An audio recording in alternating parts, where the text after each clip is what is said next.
Yo cuy, bisa bayangin gak? Dapat cuan setara 50 tahun hanya dalam sehari saja.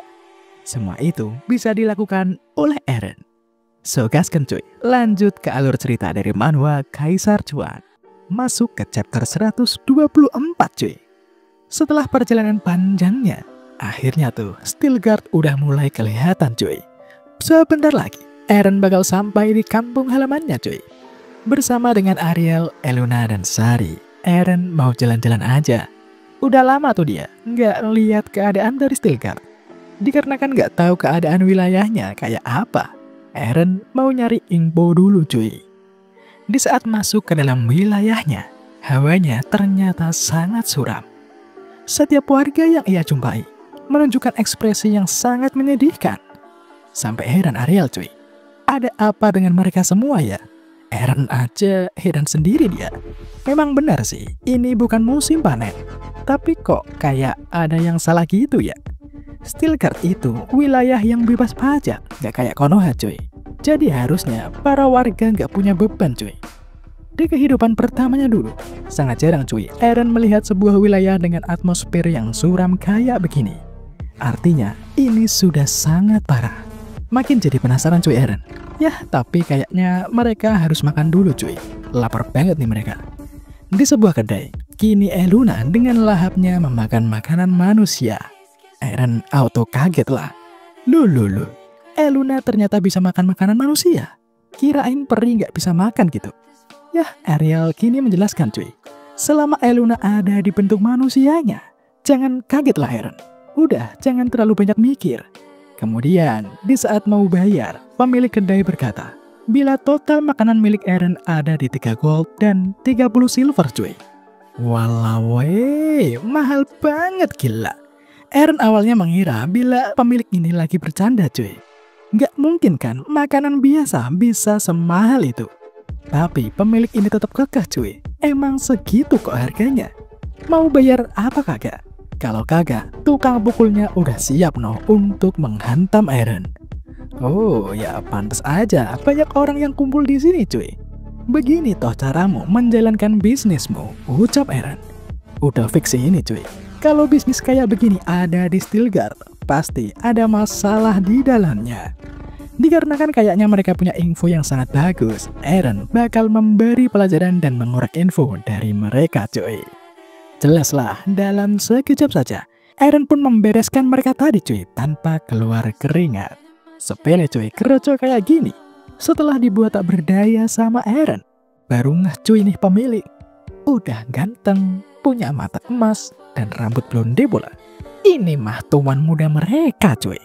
Langsung berubah cuy sikatnya. Ia bersyukur, akhirnya Eren telah kembali ke Stilgard. Semua warga telah menantikannya selama ini cuy. Makin tambah heran cuy Eren. Lah, kenapa dah? Ada apa dengan wilayahnya ini? Dari penjelasan pemilik tadi cuy, semua orang lagi dalam mode bertahan hidupnya. Aslinya sih, mereka nggak mau cuy ngelakuin bisnis curang kayak begini. Tapi, mereka semua terpaksa. Ini semua dikarenakan ulah Dekins dan para komplotannya. Mendengar nama itu, langsung terbayang cuy Eren. Pasti yang dimaksud ini merupakan pamannya kan. BTW, dulu Dekins ini minggat cuy dari Stilgard. Dikarenakan selalu buat onar, ia diusir tuh sama kakek Eren. Jadi gini cuy, rentetan kejadiannya. Sebulan lalu tuh, kakak tak berguna Eren memberikan pengumuman mengejutkan bila ayah Eren, Leva dan Stilgard telah hilang. Seketika Eren darahnya mendidih cuy. Dasar goblok, harusnya tetap diam aja. Kalau kayak gini kan, ya jadi wajar bila Stilgard bakal jadi inceran sama keluarga yang lain. Dikarenakan keserakahannya untuk menjadi pemimpin, Kiran jadi gak bisa mikir jernih cuy. Ya antara serakah apa emang bego dari lahir sih. Apa yang harus Eren lakukan ya untuk mendidik kakak tak bergunanya itu? Ada. Pemilik pun kini menambahkan cuy, bila Kiran adalah penguasanya sekarang. Awalnya sih semua berjalan kayak normal aja cuy. Hingga suatu ketika, Dekins Stilgard datang membawa antek-anteknya. Dengan alasan mensupport Kiran karena kakaknya udah hilang, Dekins membuat keadaan Stilgard makin parah cuy. Semua kekacauan ini, ya ulahnya. Ia menaikkan pajak keamanan dengan sangat tinggi. Nggak ngotak tingginya hingga para warga tak sanggup untuk membayarnya. Pemilik kedai ini tahu dia sudah salah cuy. Ia bersedia kok untuk dihukum. Tapi tolong, Aaron harus menyelamatkan wilayahnya ini. Dikarenakan udah tahu gambaran masalah yang akan ia hadapi. Kini Aaron tahu cuy harus apa dia. Ia mau balik dulu ke istana Stilgar. Ia berencana akan membereskan semua tikus kotor yang mau menghancurkan wilayahnya. Sementara itu, kini di istana Stilgar, Karen lagi puyeng cuy, mikirin keadaan dari keluarganya. Bagaimana bisa ya semua jadi kayak gini? Padahal bulan-bulan sebelumnya, keluarga mereka terus-terusan mendapatkan nama yang sangat baik. Aaron yang jadi Karsum, ayahnya yang jadi legendary rank, dan mereka yang menjadi pusat perhatian di jamuan kerajaan. Sekarang malah jadi kebalik cuy. Mereka semakin terpuruk. Di tengah kepeningannya itu, pintu kamarnya diketuk cuy sama Hazel. Sudah waktunya buat makan malam. Dekins meminta semuanya buat makan malam bareng cuy. Awalnya sih Karen nolak cuy, nggak mood dia. Tapi kok ada yang aneh ya? Kenapa Hazel nggak menunjukkan wajahnya? Waduh, ternyata maid kesayangan milik Aaron dipukulin cuy dia sama Dekins. Jadi nggak enak gitu sih Karen cuy. Pasti ini karena Karen kagak mau makan bareng. Jadi Hazel lah yang menjadi bulan-bulanannya.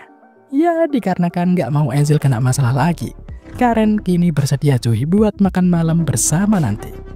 Dan kini di meja makan, semua orang udah pada kumpul nih. Dilihat dari anak-anak Levadan sih pada nggak nyaman cuy aslinya. Tapi ya si kocak ini masalahnya.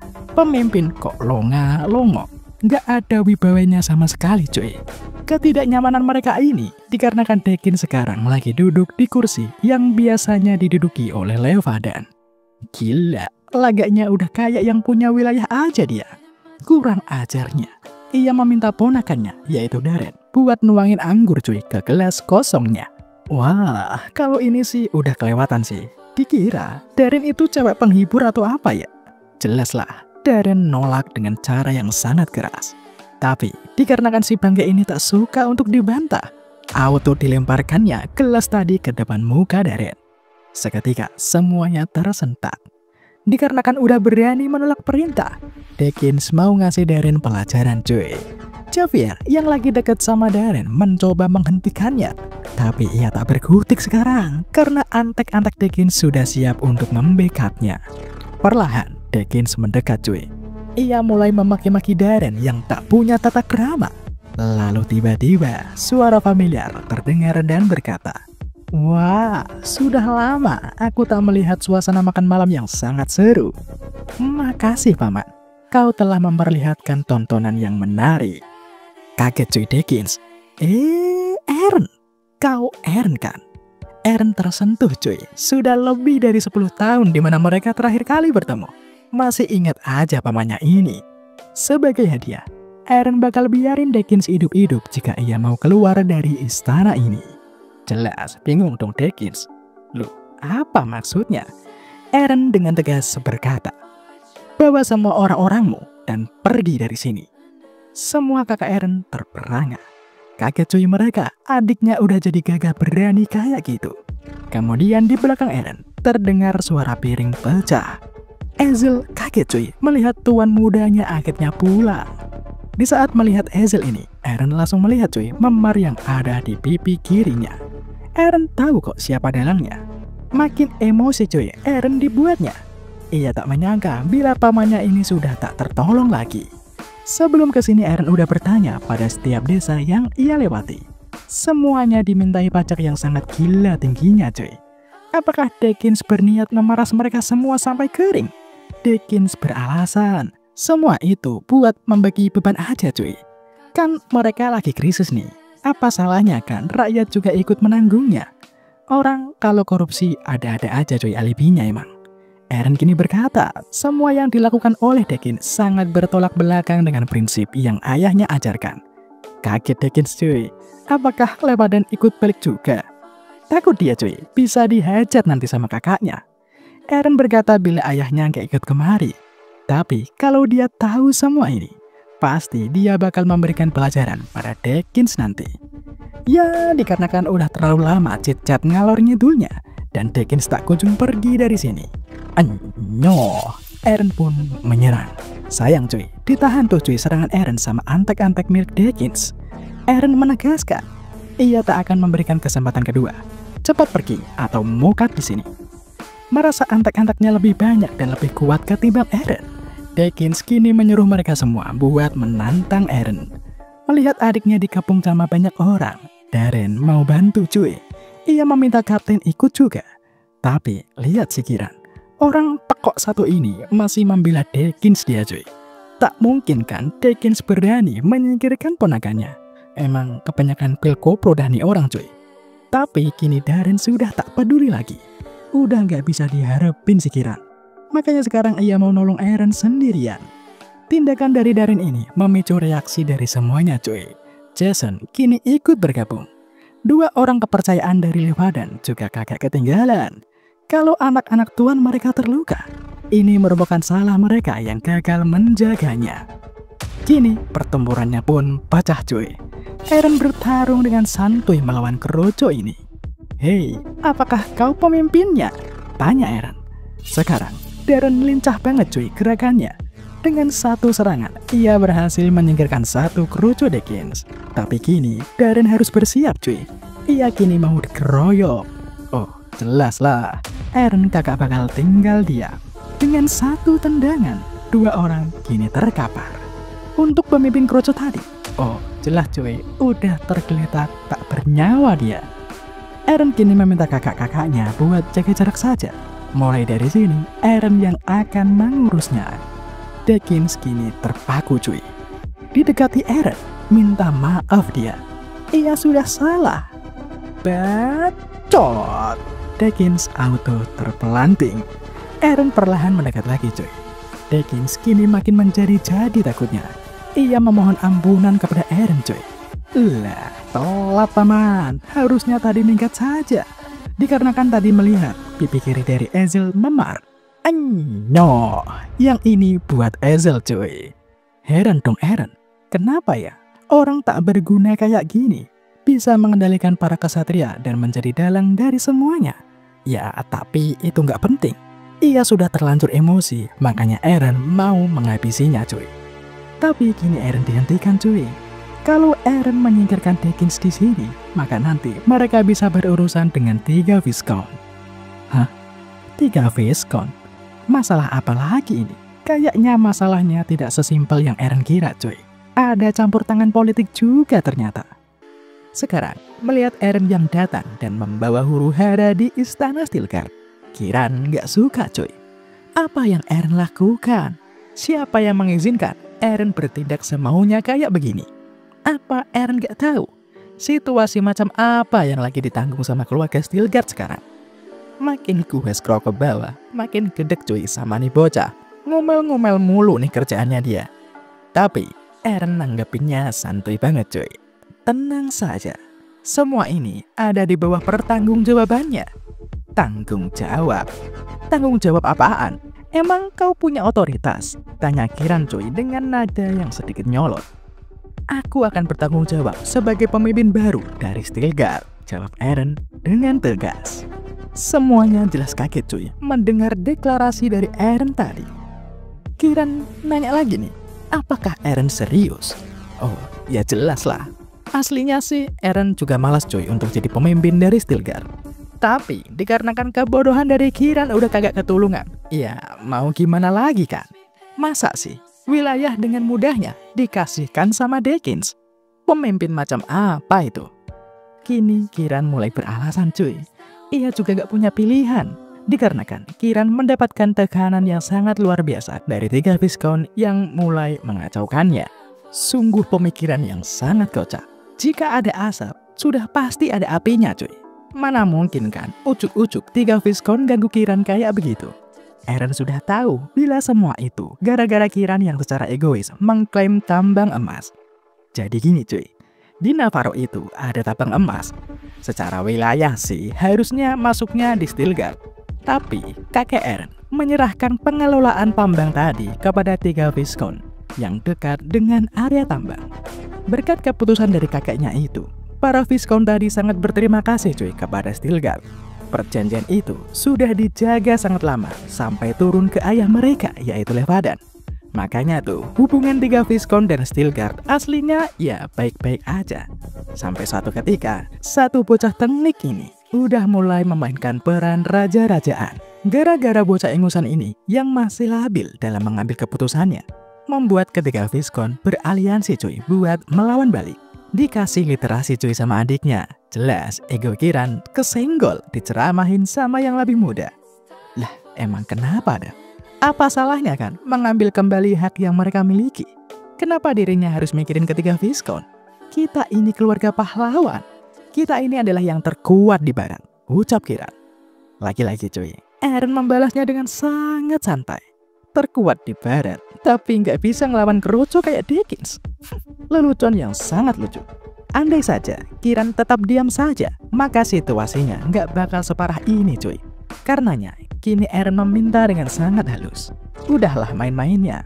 Ayo, kembali ke awal dan biarkan saja Eren yang mengurus sisanya. Kini, di hadapan semua orang, Eren berkata dengan tegas.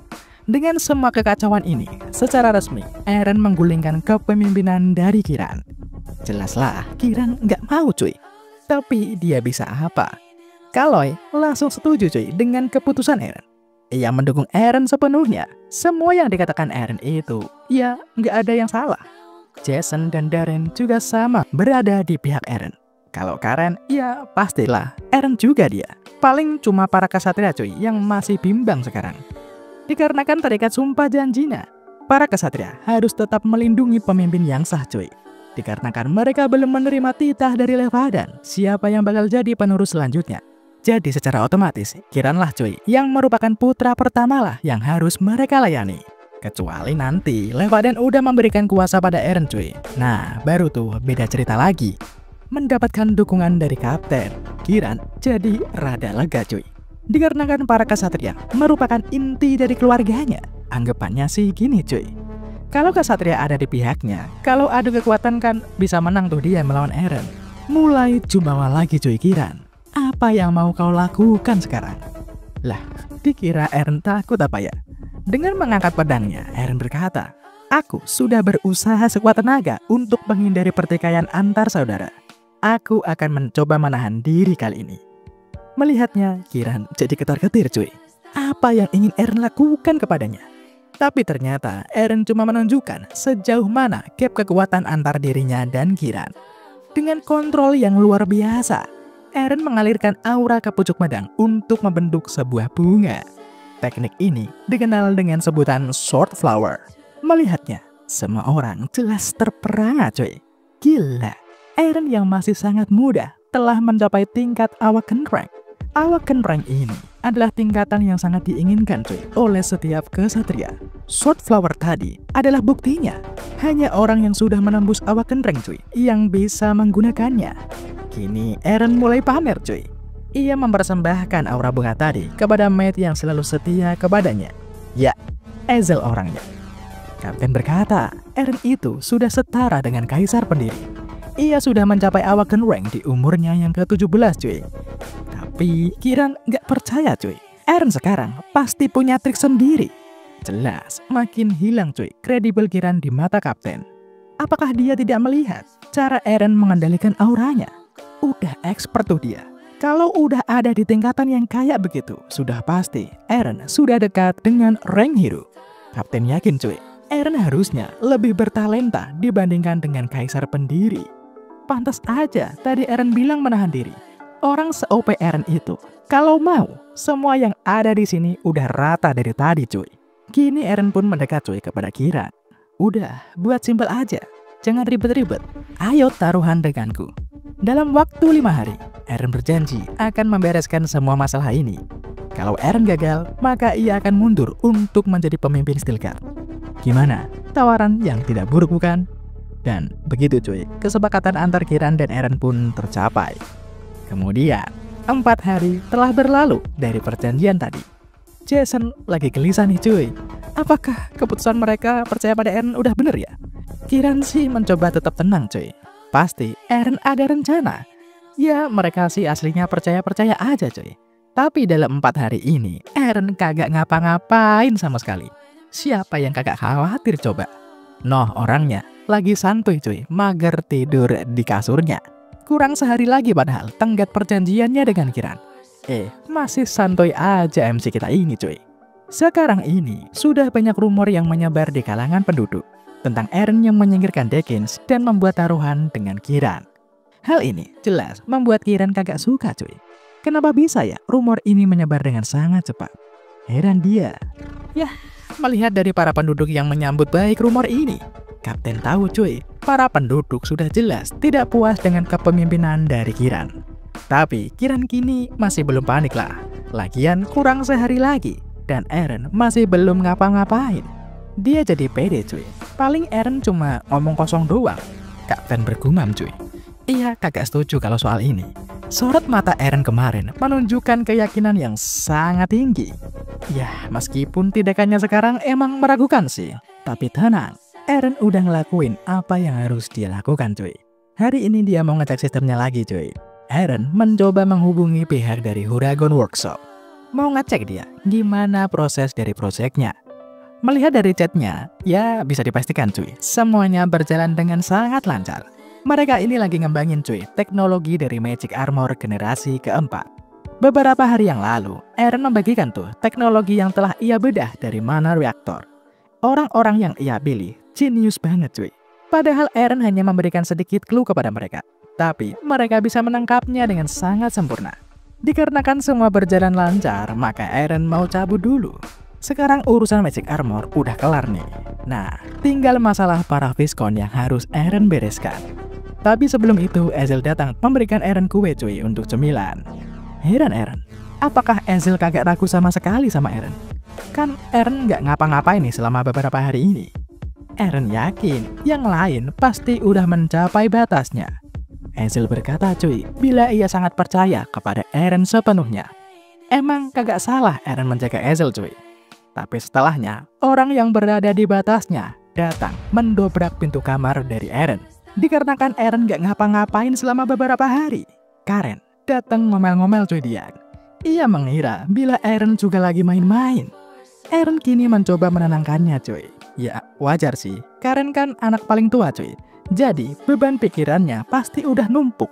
Bisa gila dia. Tapi ya, Eren menyuruhnya tetap kalem aja. Relax. Baru aja mau jelasin, orang suruhan Eren udah datang tuh cuy. Jarvis datang ingin memberikan laporan atas kinerjanya. Selama ini, Eren memang terlihat diam cuy. Tapi semuanya udah dilakukan sama Jarvis. Buat apa kelihatan kerja? Mending diem-diem, tahu-tahu masalah kelar kan? Jarvis kini mengatakan cuy, bila ketiga Viscount telah setuju untuk menandatangani perjanjiannya. Hah? Perjanjian apa? Tanya Karen cuy. Eren menjelaskan, sebagai ganti Eren menyerahkan hak tambang sepenuhnya kepada 3 Viscount. Eren meminta beberapa daerah cuy yang dekat dengan Stilgar. Karen jelas protes. Apakah Eren sudah gila? Nuker tambang dengan tanah? Apakah Eren gak tahu seberapa berharganya tambang itu? Eren, apakah ini serius? Apa semua akan baik-baik saja? Tanya Karen cuy dengan nada khawatir. Eren hanya tersenyum sekarang. Ia tahu kok apa yang sedang ia lakukan. Lagian rencananya sudah dimulai dari kemarin. Sari sudah dia kirim tuh ke tambang cuy. Jadi kayak kadal gini nih dia sekarang. Tugasnya cuma satu, yaitu menguras habis seluruh hasil tambang yang ada di dalam tambang itu. Sementara Sari lagi menjalankan tugasnya. Kini di tempat perjanjian cuy, tenda-tenda dari para Viscount udah pada berdiri, dijaga dengan para kesatria. Lagi meeting nih cuy mereka. Viscount Kids merasa kayak ada sesuatu yang janggal nih. Apakah mereka sedang dijebak ya sama Stilgar? Viscount Heron pun menjawab bila semua perjanjian terlalu menguntungkan bagi mereka cuy bila ditolak. Mereka hanya perlu menukarkan tanah yang tak berguna untuk tambang itu. Tapi tetap aja aneh kan? Count Ainz pun juga merasa demikian cuy. Aneh banget emang keluarga Stilgar ini. Lagian mereka juga nggak percaya cuy dengan rumor yang lagi santer beredar. Katanya, anak termuda mereka, yaitu Eren, udah ada di Awakened. Mereka nggak percaya cuy. Kini Heron ada ide nih. Bagaimana kalau mereka semua mencoba memprovokasi Eren? Lagian kan tambang itu udah mereka kelola. Harusnya itu hak mereka dong. Buat apa ngasih tanah lagi ya kan? Mendengarnya, semua setuju cuy dengan ide tadi. Dan tak lama, akhirnya Eren pun tiba cuy di pertemuan mereka. Para Viscount segera keluar cuy untuk menemuinya. Semuanya sangat terkejut. Selain dari Eren yang masih sangat muda, ia cuma datang berdua saja. Apakah Eren lagi ngeremehin mereka ya? Lah lagian, niat perjanjian kok datangnya bawa banyak orang gitu? Eren berkata cuy, dengan orang sebanyak itu, mereka ini mau perang kah? Santai saja, ia kesini cuma mau bicara saja. Selama mereka nggak melakukan hal yang konyol, Eren juga nggak bakal macem-macem juga. Mendengar kalimat itu, keluar dari seorang bocah. Jelas, pride pemimpin mereka ini kesenggol cuy. Sungguh arogan sekali bocah ini. Setelah mengenalkan diri, kini mereka komplain cuy. Kenapa Eren datangnya lama banget? Lah, lagian, Eren kan nentuin perjanjiannya hari ini. Salah sendiri, mereka udah ngecamp sedari kemarin cuy. Ya, gimana ya? Para Viscount ini ternyata khawatir cuy. Mereka datang duluan buat jaga-jaga kalau mereka nanti bakal diserang. Tapi nyatanya semua nggak ada apa-apa dan berjalan lancar-lancar saja. Semua prasangka buruk mereka terpatahkan. So, setelah selesai chit-chatnya, kini Eren pun mulai tuh membahas perjanjiannya cuy. Di sebuah tenda, Eren lagi ngeliat tuh proposal dari perjanjiannya. Eren melihat dengan sangat hati-hati sekarang. Lagi nyari celah cuy dia. Eren mengatakan bila perjanjian ini kayaknya tidak fair cuy. Memang benar sih, wilayah Count Ainz itu, yaitu median, secara ukuran emang sama besar dengan wilayah yang lain. Tapi, dikarenakan banyak area mereka yang tidak subur, hal ini sungguh merugikan cuy. Mendengarnya, Count Ainz jelas setuju cuy. Kedua orang ini ngakunya temen, ternyata licik semua. Eren kini mencoba taktik divide et impera cuy. Inilah cara yang paling ampuh untuk memecah belah musuhnya. Memang benar, secara teknis ketiganya lagi kerjasama. Tapi dalam kenyataannya, mereka saling bersaing cuy satu sama lain. Kini Gates beralibi cuy. Ya, mereka mana tahu kan ukuran fixnya gimana. Mereka kan ukurnya luas wilayah aja. Satu orang masuk jebakan cuy. Kini Eren berkata, wilayah pertanian dari Count Gates ada di pegunungan. Kalau gini, bukankah Count Gates adalah orang yang paling diuntungkan dari perjanjian kali ini? Oh, auto gak bisa jawab cuy dia. Kini mereka bertiga udah kena jebakan semua. Eren menulis ulang cuy perjanjiannya agar adil untuk semuanya. Lewat tindakan Eren ini, ketiga Count kini saling meragukan satu sama lain cuy. Jelas saja, Gates kini emosi cuy sama Eren. Anjir, padahal kalau Eren diam saja, harusnya dia mendapatkan untung yang paling gede cuy. Bangke emangnya Eren. Ia kini melirik ke belakang cuy. Liam, coba lihat apakah Eren benar-benar ada di ring Awaken. Perintah diterima cuy. So, kini Liam pun mendekat cuy kepada Eren. Setelah ramah tamahnya, Liam kini mengulurkan tangannya untuk berjabat tangan. Oh, jelaslah, Eren sudah tahu maksud dari Liam ini. Sementara para Count udah selesai dengan stempel perjanjiannya. Jeritan keras Liam mengagetkan mereka semua. Dengan begitu, jadi tidak berani macam-macam lagi mereka cuy. Tapi ya udahlah, lagian mereka yakin cuy masih bisa cuan lewat tambang mereka. So, dikarenakan semua masalah udah terselesaikan, kini Eren pun berterima kasih cuy atas kerjasama dari mereka semua. So, sekarang Eren mulai beraksi. Silent Field. Merasakan ada gerakan mana? Para kasatria kini bersiap cuy. Tapi jelas Eren dengan cepat membereskan mereka semua. Ketiga Count kini jelas takut. Apa yang Eren rencanakan sebenarnya? Eren kini mendekat cuy kepada Count Gates. Sebelum kesini, tadi pamannya nitip salam. Katanya, para Count inilah orang di balik kekacauan yang disebabkan oleh The Kings. Count Gates membantahnya cuy. Enyo. Satu tangan melayang. Eren kini masuk ke mode psikonya cuy. Eren menunjukkan cuy ketegasannya. Sekali lagi ia bertanya, siapa dalang di balik semua ini? Dikarenakan Count Ainz ditanya malah nyolot. No, ia harus merelakan kedua kakinya cuy. Kini Eren mendekat ke Heron. Tolong, ampuni aku. Aku akan menceritakan semuanya. Semua ini adalah ulah dari Marquis Banwell. Semua ini adalah rencananya. Oh, Eren tahu siapa itu cuy. Marquis Banwell ya. Tapi kok aneh. Dulu masalah keluarganya tak pernah ada yang berhubungan dengan Marquis Branwell cuy. Apakah ada yang berubah ya? Aaron kini kembali bertanya cuy. Apa yang Marquis Branwell rencanakan selanjutnya? Aaron kini menjelaskan cuy semua rencana yang ia tahu. Aaron sampai speechless. Marquis macam apa yang punya rencana sekeji itu? Tapi kenapa Branwell sekarang ngincar kejatuhan Stilgard ya? Apa yang dia inginkan? Yah, Aaron nggak tahu cuy. Ia cuma tahu segitu doang. Kalau emang begitu, ya udahlah, Aaron bakal percaya cuy.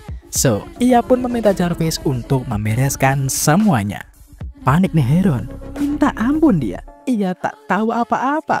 Baru dideketin sama Aaron, udah pingsan dia. Kini Aaron menyerahkan healing scroll cuy kepada Jarvis. Heran Jarvis, kenapa Aaron mau nyembuhin mereka? Bukankah antar mereka juga dihapus ingatannya? Udahlah, lakuin aja. Entar juga tahu sendiri. Aaron akan memastikan semua orang yang ada di sini nggak bakal berani macam-macam sama Aaron lagi. Kini perlahan, Kon pun kembali sadar cuy. Lagi di luar tenda cuy mereka. Jelas heran lah. Loh, kok ada di luar gini mereka? Aaron berkata bila tadi ada batu besar jatuh ke tenda mereka cuy. Melihat batu tadi, para Kon sangat bersyukur. Mereka masih bisa selamat loh. Tapi mereka kini heran. Kok ada rasa yang aneh ya saat melihat Aaron? Padahal mereka belum pernah lihat Aaron menunjukkan kekuatannya. Tapi mereka kok merasa Aaron itu benar-benar sangat kuat. Bagaimana ini bisa terjadi ya? Semua ini gara-gara kemampuan baru cuy milik Aaron, yaitu memory control. Aaron bisa tuh sesuka hatinya mengontrol ingatan dari targetnya. Bisa menghapus ingatan atau mengedit sesukanya cuy. Kini setiap para Kon melihat Aaron, mereka merasa berdebar cuy jantungnya. Jadi merinding gitu rasanya. Dengan begitu bisa dipastikan, rencana dari Aaron sukses cuy untuk menanamkan ketakutan dari dalam diri mereka. So, dikarenakan masalah di sini sudah beres, Aaron kini mengakhiri pertemuan mereka. Setelah pertemuannya tadi, kini Aaron menemui Sari cuy. Aaron kini bertanya, apakah Sari sudah memakan semuanya? Oh, tenang saja, semua sudah diamankan cuy dalam perutnya. Karenanya, so gaskan cuy, Aaron akan melihat inventorinya. Di dalam sini, Aaron meminta Sari untuk merubah hasil tambang menjadi balok cuy dan menata mereka di dalam sini. Ya, itu mah gampang cuy bagi Sari. Dalam sekejap saja, Sari menjalankan perintah dari Aaron. Kemampuan spesial dari ras Bulgasari, ya ini cuy.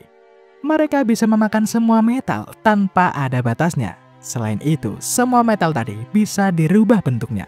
Kini, 500 ton besi udah tertata rapi di hadapan Aaron. Aaron jelas sumringah cuy, bakal cuan gede dia. Keuntungannya ini setara dengan keuntungan selama 50 tahun hasil pertambangan. Gila bukan? Keuntungan selama 50 tahun bisa didapatkan hanya dalam hitungan hari saja. Sari ini udah kayak babi ngepet cuy. Nah, sekarang Aaron udah dapat cuan segede gaban cuy. Tapi menurut kalian, apakah Branwell bakal tinggal diam saja? Atau justru Aaron yang bakal nyerang duluan? Kita akan lanjut di part selanjutnya cuy. Ya, kalau rame sih. See you!